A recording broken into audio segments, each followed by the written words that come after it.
Bien, merci. Nous sommes en train de bâtir un état de droit. Quand vous regardez d'où vient notre pays, avec toutes les violations régulières de nos textes que nous avons connus depuis, je dirais, au moins les années 95, il était important de revenir aux fondamentaux d'un état de droit qui est basé sur le respect des textes. En la matière, le droit a été dit dans chacun de ces cas. Nous avons deux instances qui gèrent les questions électorales, puisqu'ici vous me parlez de questions électorales. Vous avez d'un côté la commission électorale indépendante, qui a le pouvoir de rayer de la liste électorale ou d'ajouter sur la liste électorale donc des électeurs sur injonction du ministère de la Justice. Et de l'autre côté, vous avez le Conseil constitutionnel qui, lui, se prononce sur la validité des candidatures. En la matière, je ne vois pas où est-ce que le gouvernement intervient.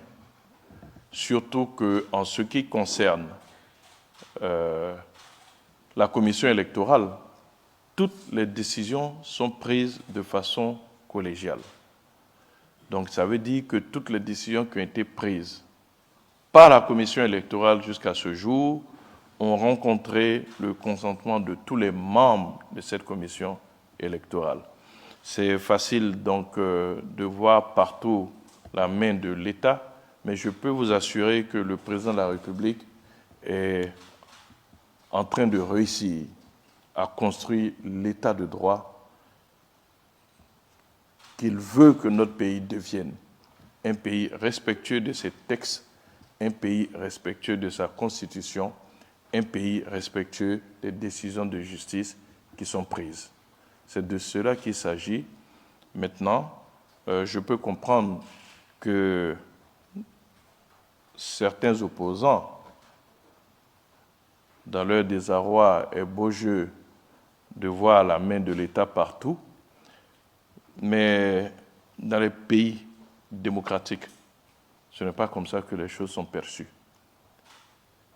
Et je ne veux pas faire de comparaison, mais nous avons vu récemment que la candidate d'un parti en France, parti qui est arrivé à 3 reprises au second tour, parti dont tout le monde a vu le score qu'il a fait aux récentes élections législatives qui ont eu lieu en France, a été frappé d'inéligibilité. Il y aura certes un appel, mais sans préjuger de ce que sera cet appel, s'il y avait des élections demain en France, la dite candidate ne pourrait pas faire acte de candidature parce que frappée d'inéligibilité.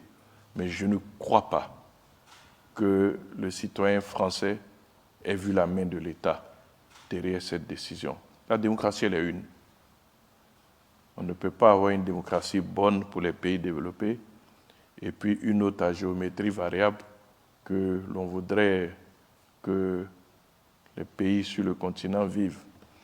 Nous voulons un État de droit, nous voulons un État qui soit respectueux de ces textes, et c'est en cela que vous avez remarqué, nous ne commentons pas de décisions de justice, nous les respectons.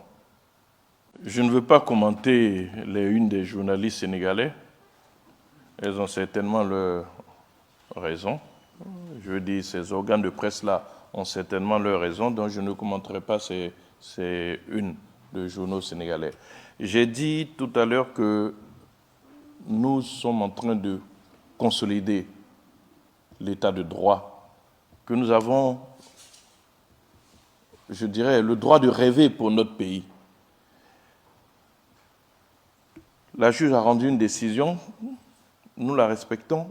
Cette décision s'appuie sur l'application de l'article 48, qui n'est pas sa première application dans notre pays, vous le savez. En 2011, on a eu le cas de ce que vous-même, la presse, avez appelé la jurisprudence Tioté. Et personne dans notre pays ne peut remettre en doute les compétences du professeur Francis Vaudier en termes de droit, encore moins en termes de droit constitutionnel. C'est lui qui a rendu cet arrêté. Et tout le monde sait qui était cet éminent professeur dans notre pays. Donc, c'est un texte qui a déjà connu une application. Il en connaît une autre aujourd'hui. Ce n'est pas que la seule application qu'il y a déjà eu, je veux dire avec le cas de la jurisprudence Tioté, dont nous respectons cette décision. Je ne veux pas faire de commentaires particuliers. Je veux juste inviter chacune et chacun à respecter les textes de notre pays. Et c'est comme ça que l'on construit un état de droit, en se conformant, je dirais donc, aux décisions de justice, en se conformant aux textes qui permettent le bon fonctionnement de ce pays. Je ne veux pas m'étendre plus longtemps sur ce dossier. Une décision a été rendue. Toutes les conséquences vont se suivre.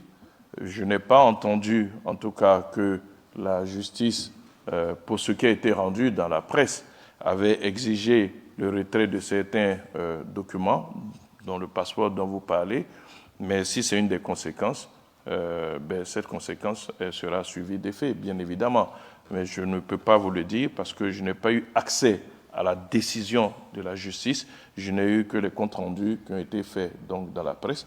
Quand nous aurons la décision de la justice, exactement comme l'arrêt du professeur Francis Vaudier a été rendu public, eh bien, en ce moment-là, on verra toutes les conséquences d'une telle décision. Vous n'avez certainement pas entendu le chef de l'État. Le chef de l'État s'est engagé à ce que les élections soient apaisées et démocratiques. C'est ce que moi j'ai entendu. Donc je ne veux pas que l'on fasse dire au chef de l'État ce qu'il n'a pas dit.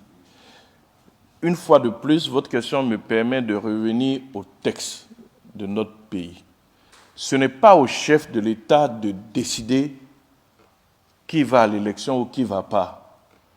Il y a des organes qui existent pour cela. Il faut que l'on accepte de sortir de cette vision de république bananière. Je suis désolé si je suis dur avec mes mots, mais je ne vois pas d'autres mots de république bananière où on croit que le chef de l'État décide tout, peut tout, c'est le tout-puissant, il a droit de vie et de mort sur ses citoyens, c'est lui qui dit ici tel peut être candidat, tel ne peut pas être candidat. Non. Je dirais, l'une des premières missions importantes que le chef d'État s'est donnée, ça a été de mettre en place des institutions qui fonctionnent. Je vous ai dit ici une fois qu'aucun régime n'a mis en place autant d'organes de contrôle que le chef de l'État l'a fait en termes de gestion et de bonne gouvernance. Nous avons plusieurs organes qui vont depuis, je dirais, la haute autorité pour la bonne gouvernance à la Cour des comptes, en donnant du pouvoir à l'inspection générale d'État, dont bon nombre d'entre nous avaient entendu parler, mais se demandaient bien à quoi ça servait. Aujourd'hui, on voit tous à quoi sert, par exemple, l'inspection générale d'État, avec tous les audits qui sont faits, et au bout desquels, parfois, certains dirigeants sont relevés de leurs fonctions. L'une de ses premières missions a été de doter notre pays d'institutions qui marchent, et ça a été fait. Donc, il y a des institutions. Tous les candidats qui estiment qu'ils remplissent les conditions, mais ils déposent leur candidature et le Conseil constitutionnel va juger. Ce n'est pas au chef de l'État de décider. Pourquoi on veut comme ça subitement, oui, qu'il décide que les élections soient inclusives, qu'il s'engage dessus? Est-ce que c'est lui qui décide à la place du Conseil constitutionnel? S'il prend cet engagement et que le Conseil constitutionnel rejette la candidature de certains candidats, qu'est-ce qu'on dira? Qu'il a failli à sa parole? Il peut s'engager sur les élections apaisées. Oui. Il s'est engagé sur le fait que ces élections seront démocratiques. Mais il est allé plus loin. Il a dit qu'elles seront l'occasion de renforcer nos institutions et de mesurer la maturité politique du citoyen ivoirien. Reprenez sa citation. C'est cet engagement qu'il a répété quand il était devant les ambassadeurs, et c'est cet engagement qui sera respecté. Nous aurons des élections démocratiques apaisées, des élections conformes à tout ce qui se fait à l'international, comme cela s'est fait jusqu'à présent en dehors de l'élection de 2010. En 2020, c'est des candidats qui délibérément ont décidé de ne pas y aller.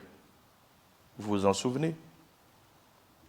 En 2020, c'est des candidats qui ont décidé de sortir, des partis politiques de certains candidats qui ont décidé de sortir de la commission électorale indépendante. Mais la commission électorale indépendante n'est que l'organe technique d'organisation des élections. Ce n'est pas à la commission électorale que se gagne une élection. Aujourd'hui, avec tout le processus de transparence et de démocratie, oui, le chef de l'État s'est engagé sur des élections transparentes, j'avais oublié ce mot. Tout le processus de transparence qui fait que les résultats sont proclamés bureau de vote par bureau de vote, que les représentants de tous les candidats ont une copie du procès verbal de délibération. La commission électorale ne fait que compiler les résultats. Elle ne va pas inventer des résultats qui n'ont pas eu lieu dans les bureaux de vote. Ce d'autant plus que les représentants de chaque candidat ont une copie du procès verbal. Donc ce n'est pas la commission électorale qui fait gagner une élection, c'est le terrain. C'est les résultats bureau de vote par bureau de vote qui sont compilés. Mais les mêmes qui se sont retirés en 2020, vous vous souviendrez qu'en 2021, ils sont tous revenus.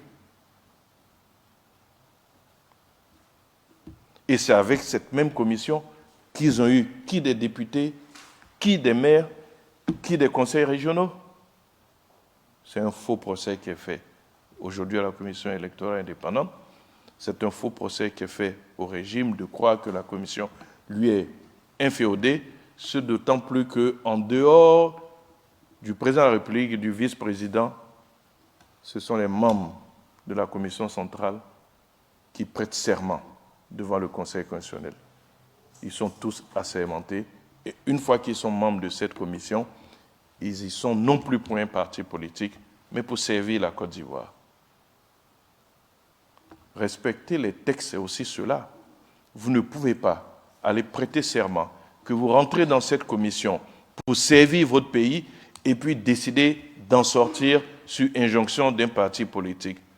C'est un parjure. Et le parjure est punissable.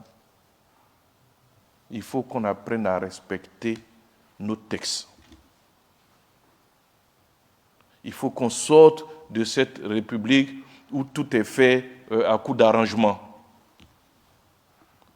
Ici, c'est la justice qui s'est prononcée. C'est une décision de justice qui peut avoir des conséquences sur le processus électoral, mais ce qu'il faut retenir, d'abord, c'est une décision de justice. Tout comme dans le cadre de M. Laurent Gbagbo ou de M. Charles Blé Goudé, c'est une décision de justice qui a certes des conséquences sur les élections, mais c'est avant tout une décision de justice. Merci. Je ne voulais pas revenir sur cette question, mais bon, vous m'y contraignez. J'ai parlé de décision de justice et malheureusement, dans notre pays, il y a beaucoup d'amalgames qui sont faits. Et on est trop émotif. On règle les problèmes de façon émotive et on veut rester dans cette émotion-là. En 1995, lorsque le président Bédié modifie la loi électorale, le président Ouattara, de son propre chef, dit « Le code électoral ne me permet pas d'être candidat, je ne me présente pas ». Le président Gbagbo, à l'époque, lui avait été solidaire. Et le président Bédié est allé quasiment seul à l'élection. Depuis tout ce débat nauséeux sur les questions de nationalité, je mets quiconque au défi de dire quand est-ce que le président Ouattara a été frappé par une décision de justice. Oui, En ce moment, on peut dire qu'il y a eu de la manipulation politique. Et certains, comme ils se sont livrés à de la manipulation politique, voient la manipulation politique partout. C'est eux qui sont à la base. C'est pour cela qu'ils voient la manipulation politique partout. Le président, à l'époque, aurait été frappé par une décision de justice, je suis persuadé qu'il se serait conformé.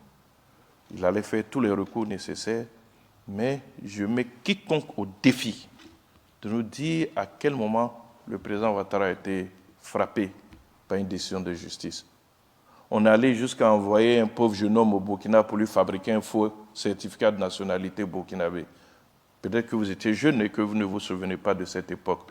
Tout a été fait de façon arbitraire. Ici, on parle de faits. Tout est factuel. Donc, je ne veux pas qu'il y ait d'amalgame là-dessus. Oui, il y a eu de la manipulation politique. Seul un arrangement politique peut répondre à la manipulation politique. Voilà ce que je peux vous répondre sur cette question-là. Ailleurs, nous sommes dans le cadre de l'application de décisions de justice. Trouvez-moi la décision de justice concernant le président Ouattara à cette époque. Pour ce qui est de l'accusation du Burkina, je ne sais plus à laquelle accusation on est. J'attends encore les preuves de la dernière accusation. Peut-être qu'il y en aura d'autres. Je n'ai pas de commentaire à faire. Parfois, surtout quand on a la tête d'un pays, il faut être sérieux. Je vous remercie. Bon, c'est la même question qui revient. On tourne en rond. Bon, là, on l'aborde sous l'angle du dialogue. Mais un dialogue, pourquoi? C'est la question que je me pose. On a dit ici que toutes les décisions de la commission électorale ont été prises de façon consensuelle. Je vous ai rappelé ici que lors du dernier dialogue politique, tout le monde est convenu que les institutions de notre pays étant toutes installées et fonctionnant, il fallait se référer à elles pour les questions relevant d'elles. À partir de ce moment, je ne vois pas la nécessité d'un dialogue politique si ce n'est pas pour aller vers des arrangements qui ne sont pas conformes au texte. Je ne veux pas que vous ayez la mémoire courte. En 2000, puisque c'est vous qui avez évoqué les élections de 2000, quand je parle de manipulation politique, le président Bédié a été exclu. Le président Ouattara a été exclu. Tous les candidats que le PDC a présentés, ils étaient une bonne dizaine, 11 ou 12. Depuis M. Émile Constant Bombé, M. Lamine Fadiga, ils ont tous été exclus.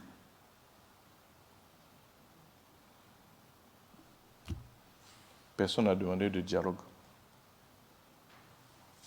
Les élections se sont déroulées.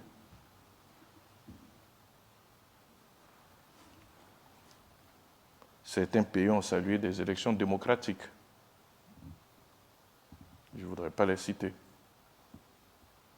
Mais à l'issue de ces élections, il y a des gens qui ont salué des élections démocratiques et constitutionnelles. Oui. Elles étaient légales parce que conformes à la Constitution. Donc, il faut qu'à un moment, on arrête un peu. L'état de droit, c'est ensemble que nous devons le construire. Les juristes aiment dire que la loi est dure, mais c'est la loi. Mais il faut que l'on apprenne à respecter la loi de notre pays. C'est comme ça qu'on va bâtir, qu'on va consolider cet état de droit. Dialogue, pourquoi? Une nouvelle révision de la liste électorale, parce que c'est ce qu'on entend.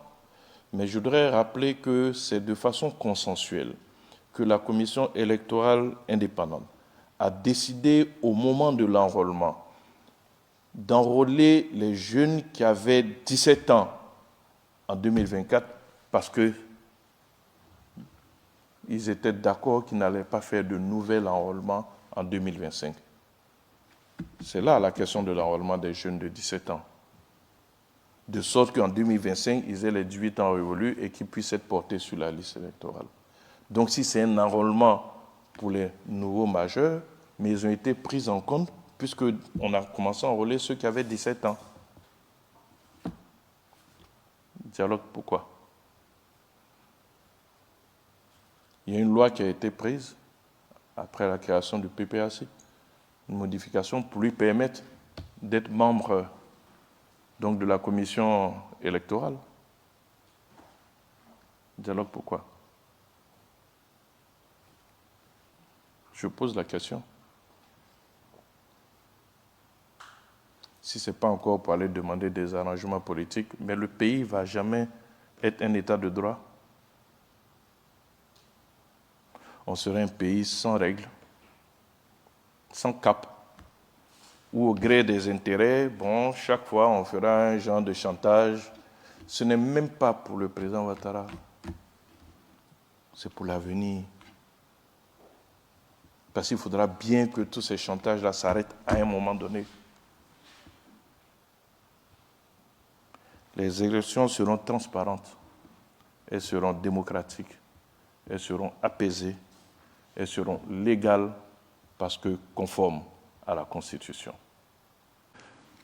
Mais les parlementaires PPAC et PDCI jouent leur rôle parlementaire,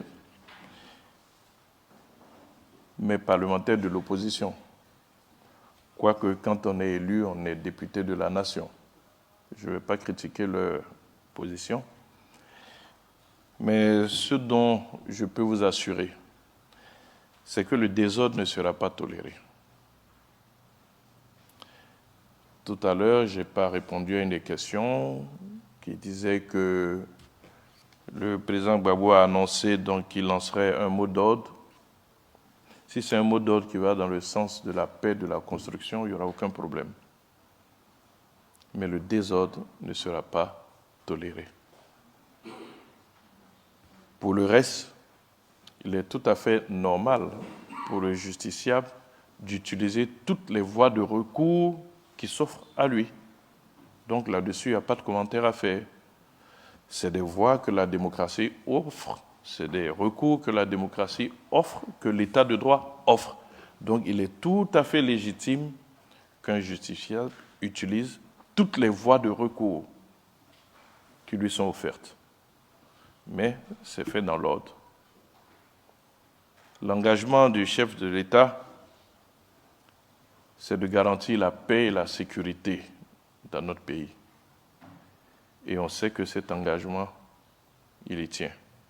Et il le respecte parce que depuis 15 ans, nous sommes en paix. Je dirais un peu moins de 15 ans parce que nous avons eu les périodes troubles de 2011 jusqu'à 2012. Mais je peux dire que depuis 2012, l'Ivoirien est en paix, l'Ivoirien est en sécurité. Regardez simplement la ville d'Abidjan. On n'a plus les braquages de commerce comme c'était par le passé. Les hold-up dans les banques, même les braquages de voitures.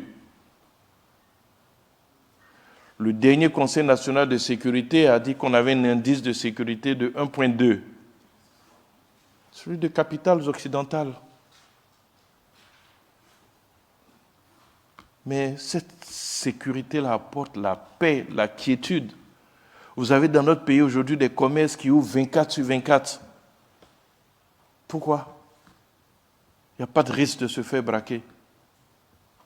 Quand bien même par extraordinaire, une voiture était braquée, on la retrouve. Vous avez tous été témoins ici de ces images qui ont circulé de deux jeunes qui ont cassé la vitre d'un 4x4 pour voler un ordinateur. Ils ont été pris à Boaké. Le délit avait été commis à 7e tranche. Voilà ce que le président de la République a construit. Cette quiétude-là, il y tient. Et Dieu sait combien de fois il y veille. nous apporter la paix et la sécurité. Il ne faillira pas à cet engagement-là. C'est pourquoi je peux me permettre de dire que le désordre ne sera pas toléré. Que chacun se le tient pour dit. Ce n'est pas une menace. On peut considérer que c'est un conseil. Je vous remercie.